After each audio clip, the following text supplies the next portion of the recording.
Hey guys, so again, I apologize for the way that I am parked. Obviously, the sun would be in my eyes if I did this, and I don't want to blind myself while I'm talking to you guys. So, what I figured I would talk about today is give you guys just a little bit of an update on how my neurology appointment went. And I just wanted to show you this really quick. So I had been contacted by a company. This has nothing to do with the neurologist.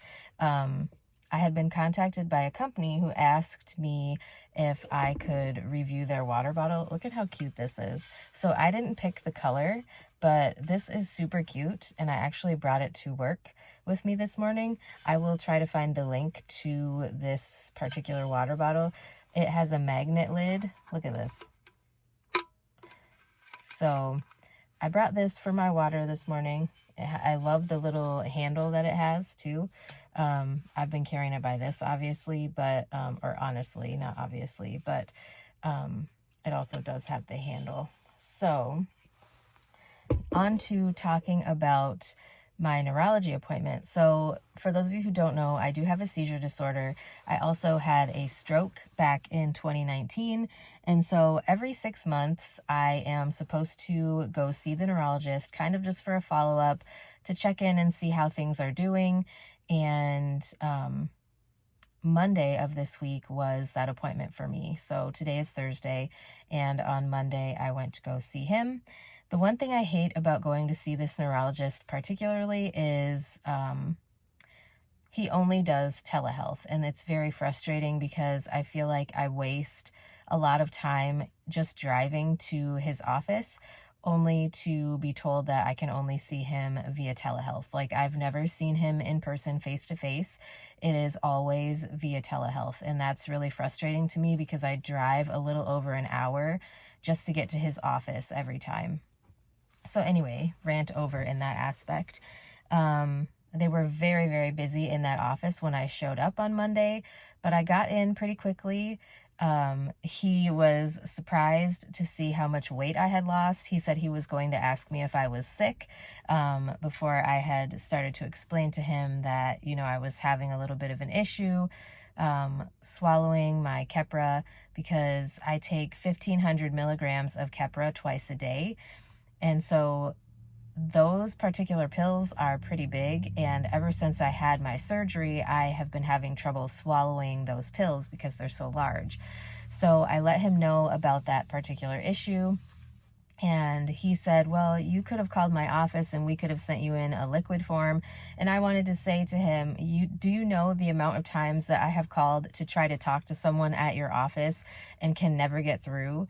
And it was very frustrating, but I do have to go to the pharmacy at some point to pick up the liquid Keppra, because he did send in liquid for me, and then he said to let him know if I wanted to switch back to the pill form, if at some point I'm able to start swallowing the big pills, or if I want to try. So for now, I think I'm just going to keep it liquid, because that will probably work the best for me, at least going forward for the foreseeable future. So yeah. Basically, I spent longer waiting in his office than I did actually talking to him, because he just basically asked me if I had had any seizures, if I had had any falls. His medical assistant didn't ask me if I had any falls, so I don't know if they actually put it in my chart or not. But obviously in March, I did fall. And we still aren't sure what exactly happened with that, but that was when kind of all of my liver problems started. Right before I found out that I was going into liver failure. So, like, all of that whole process was initiated by a fall at work.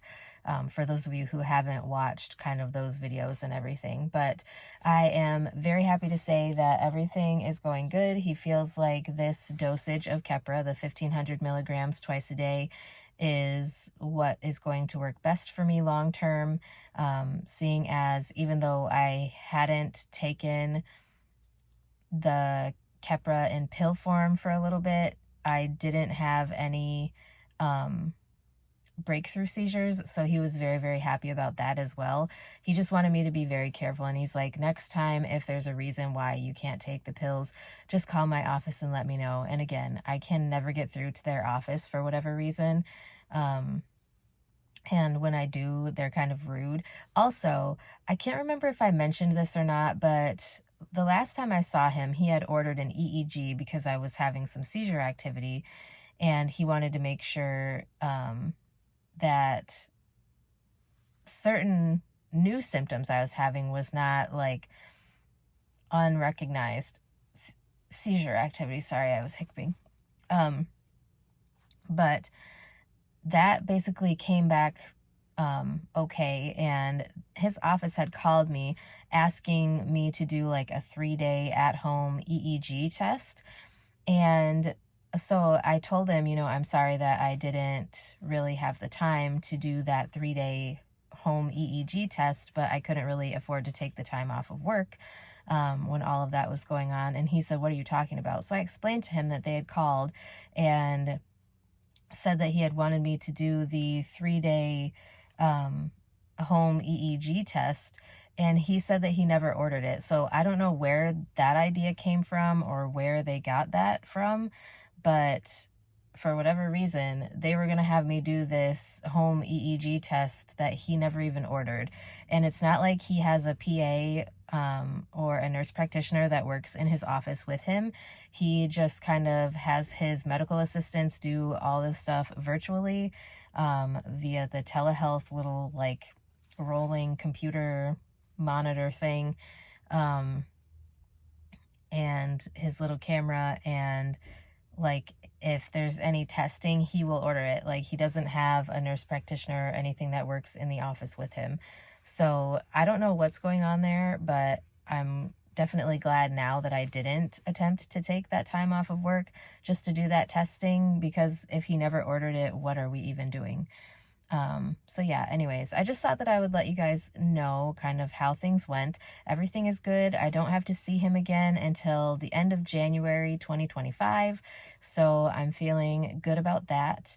And yeah, with that being said, that is all I have for today's video. It is 7:30, so I'm going to chill out in the car for a little bit longer before I go inside, because I feel like the last few days I've been inside like super early. And again, I do apologize for the weird lighting in this video. It is simply because I cannot park over there because an employee parked like halfway in one spot, halfway in the other, and I don't want to park on the other street where the sun would not be in my face, because they are bringing in our other temporary trailer that our clinic is going to be going into next month. So I don't want to have my car be in the way. Not that they said it would be in the way, but I don't want it to be in the way. So that is why I parked where I parked. So I apologize for the weird lighting. And yeah, I will talk to you guys in my next video.